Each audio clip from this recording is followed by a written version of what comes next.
kind of strum it like a guitar. Then what's the, oh, so first three notes, but top note is what? Yeah, we'll get the B into. Get a little high for the B, there you go. So, good, okay, and that's now, let's do the second beat. Check the notes there and see, and then once you have your fingers set, we're going to strum.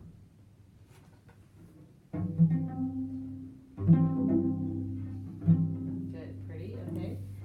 And that one's going to have to be kind of bigger in your hand. Bigger between the E and C, I feel. Yeah, do you see how that makes it in tune? And then that. Now this next one, we keep the C down, but we have F sharp. That's going to feel weird because the C stays put, and then we have third finger. And my hand goes like this. Wah, eh. So it kind of pivots.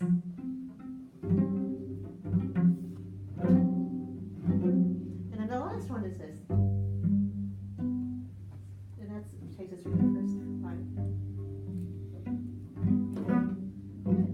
Good. So this week, that's the first thing I want you to do, to build up your finger strength and think of it as a grouping.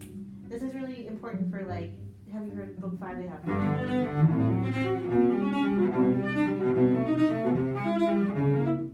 Have you heard that part in book 5? So important, and we start that here. I'll play separate bows. So that's the first thing. You can do this pizzicato if you want.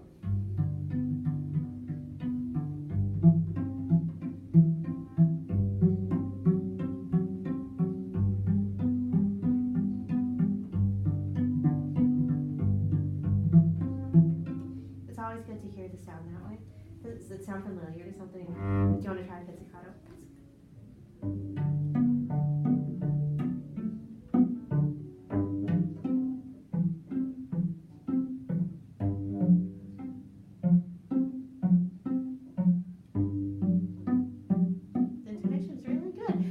Can I tell you one thing to look out for?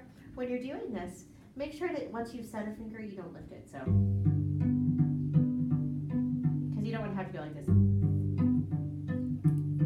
you see how much work that is? So let's see that one. Just relax and rest your first. Good, next one.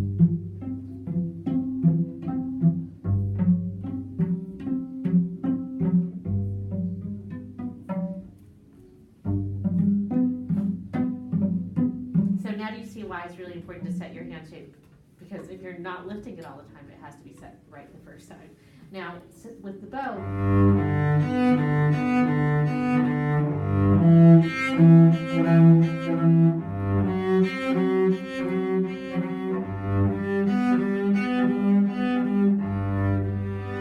here it's a two, and we're going to go for like the biggest, most beautiful broad sound ever. Let's pretend like you practiced it. First line 5 times pizzicato, which I think is a good goal to have, but we're going to pretend like you did it. So pick up your bow, and now, did you catch my sound? Okay, so really beautiful, really gentle, but all separate bows, détaché.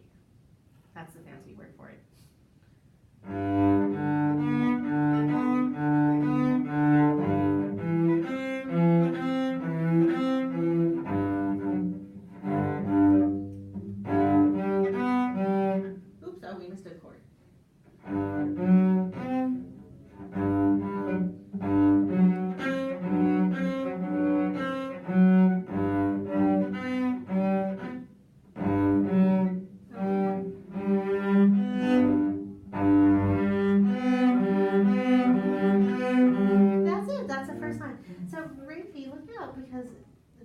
I'm getting a little bit of an X, and to get that broad, kind of ringing, booming sound,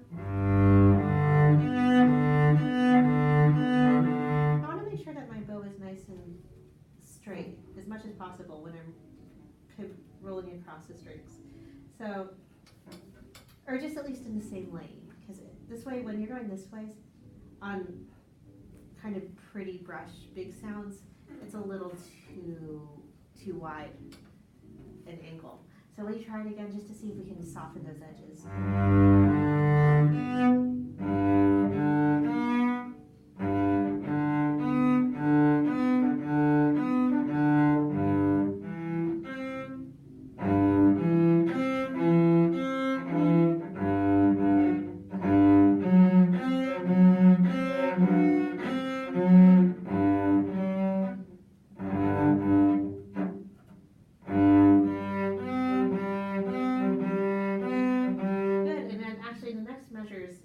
know all the chords, the arrangement is just slightly different. What do you think this is preparing us for? Because you said it sounded familiar. Do you know what it's prepping us for?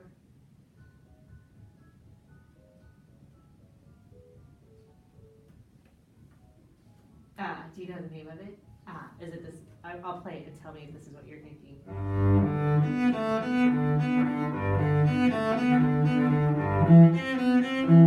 Yeah, it's exactly the same chords. So it's prepping you for that, and so that's why I want you to do this etude, because you're just getting into the minuet. So my job is to make sure that we're starting tidbits of that. Now the other thing that I have to show you in this is assign you one more etude here. Have you done Busy Bees already? That's one of my favorites. So Busy Bees is fourth position.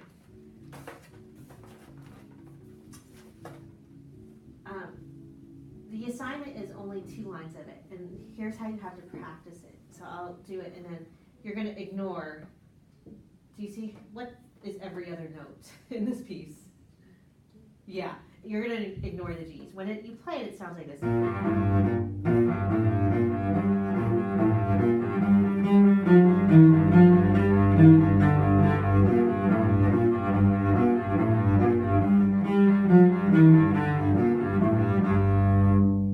Super fun. But the first phase of this is to ignore all the G's and just do all the not G notes.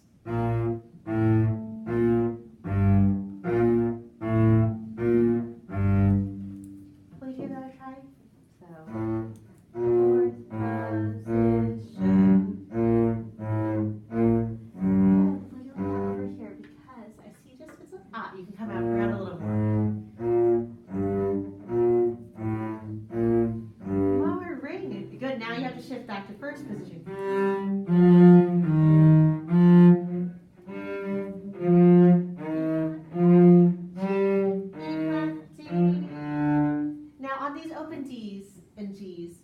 Shift up to fourth position. So as soon as you get to the open strings switch.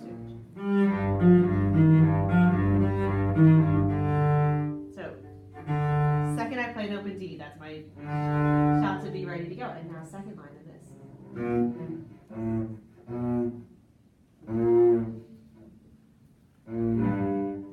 Don't play the open Gs yet.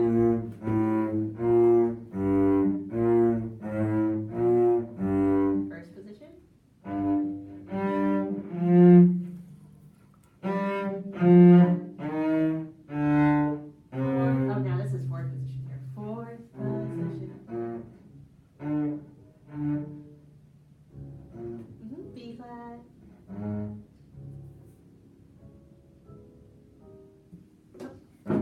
You're right here. B flat.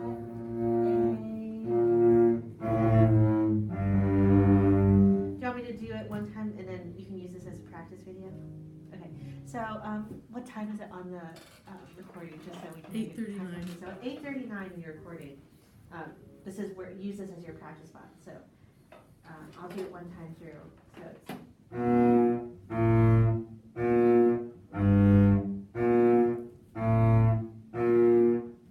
shift to fourth. First, sorry.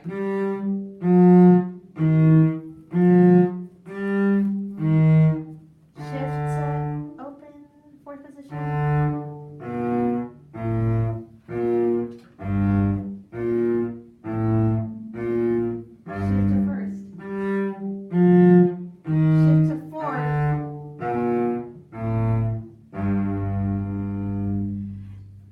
That's the practice level 1. You want to try it one more time? I know you're anxious to, but make sure that you get the body right, and then there's kind of an intermediate level. So yeah, make sure you come around more. You don't want to rest over here. That looks great.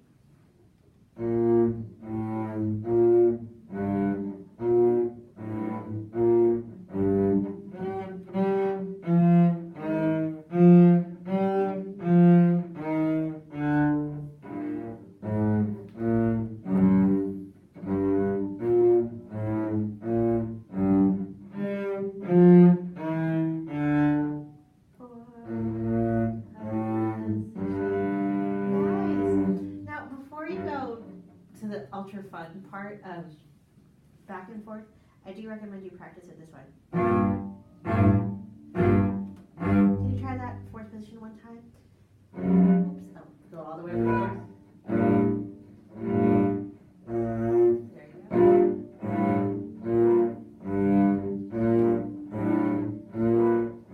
Good, stop there for a second. You see, it's a little harder than it seems, right? But when you do this as a double stop or anything, it's teaching us two things. It's making sure that we're balancing between the two strings. And double stops are the smallest distance between two strings. Because you're really touching both of them. Then it's teaching us just the right amount of bow angle, so you just need to rock really small. So the double stop is important for how we do manage our bow. So I don't want you to forget that step. Don't get in too big a hurry, because whenever something's not working when you're doing it rocking and rolling, it's probably because we didn't do enough double stops. How do you like this one? It's super fun and it goes fast. It's a good Halloween one.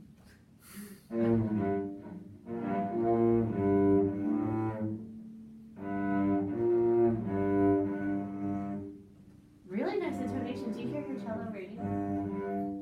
It's good intonation. So, this is also, if you've ever been in, listened to Halloween movies, this is the Dies Irae. Have you heard that term before? It means Latin for Day of Wrath.